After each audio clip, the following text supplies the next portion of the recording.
কে ছিল সেই মেয়ে যার গান শুনতে স্বয়ং ভগবান জগন্নাথ রাতে বেগুন খেতে চলে এসেছিলেন? উড়িষ্যের পবিত্র ভূমিতে এক সাধারণ বেগুন বিক্রেতা মানুষ বাস করতেন। তার একটি কন্যা ছিল, ভীষণ সরল, নিষ্পাপ ও প্রেমে ভরপুর। জগতের চোখে সে ছিল এক গরিব সবজিওয়ালি মাত্র, কিন্তু অন্তরে তার হৃদয় ভক্তির রত্নে ঝলমল করত। সে ছিল জয়দেব গোস্বামীর গীত গোবিন্দের একাগ্র ভক্তা।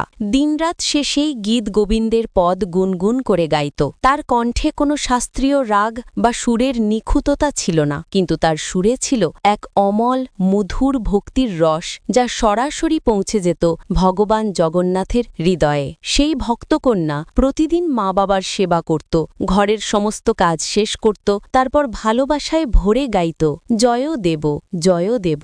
একদিন পূর্ণিমার রাত, চাঁদের আলো ছাড়া গ্রাম জুড়ে ছড়িয়ে পড়েছে।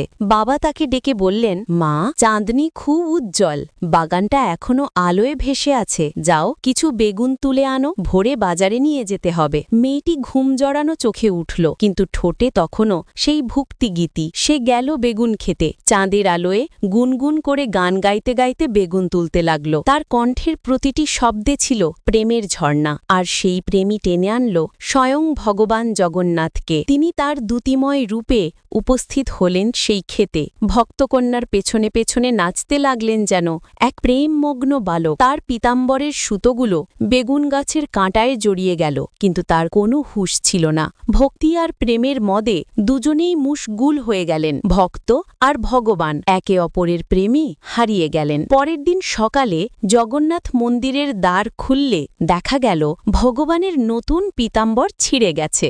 রাজা বিস্মিত হয়ে ভাবলেন, এ কেমন ব্যাপার? নিশ্চয়ই পুরোহিত অবহেলা করেছে। ক্রুদ্ধ হয়ে তিনি পুরোহিতকে বন্দী করলেন। অসহায় পুরোহিত কাঁদতে লাগল, প্রভু, আমি নির্দোষ। সেই রাতেই রাজা স্বপ্নে দেখলেন স্বয়ং ভগবান জগন্নাথকে। ভগবান মৃদু হেসে বললেন, রাজন, পুরোহিত নির্দোষ। আমার পীতাম্বর বেগুনের কাঁটায় ছিঁড়ে গেছে, কারণ আমি গিয়েছিলাম আমার এক ভক্তের গান শুনতে। সেই নিষ্কলুষ কন্যার ভক্তি আমাকে বেঁধে ফেলেছিল। পরের দিন ভোরে রাজা নিজে গেলেন সেই ক্ষেতের দিকে। দেখলেন সতী বেগুন গাছের কাঁটায় লেপটে আছে পীতাম্বরের সোনালি সুতার টুকরো। রাজা অভিভূত হয়ে কেঁদে ফেললেন। তিনি পুরোহিতকে শ্রদ্ধার সঙ্গে মুক্ত করলেন আর প্রতিজ্ঞা করলেন, আজ থেকে প্রতিদিন জগন্নাথ মন্দিরে গীত গোবিন্দ পাঠ হবে। সেই দিন থেকে জগন্নাথ দেবের মঙ্গল আরতিতে গুনগুন করে বেজে উঠল জয়দেবের পদ। সেই প্রেমময় নিষ্কলুষ ভক্তকন্যার স্মৃতিতে, যার সরল গানে স্বয়ং ভগবান পৃথিবীতে নেমে এসেছিলেন। জয় জগন্নাথ।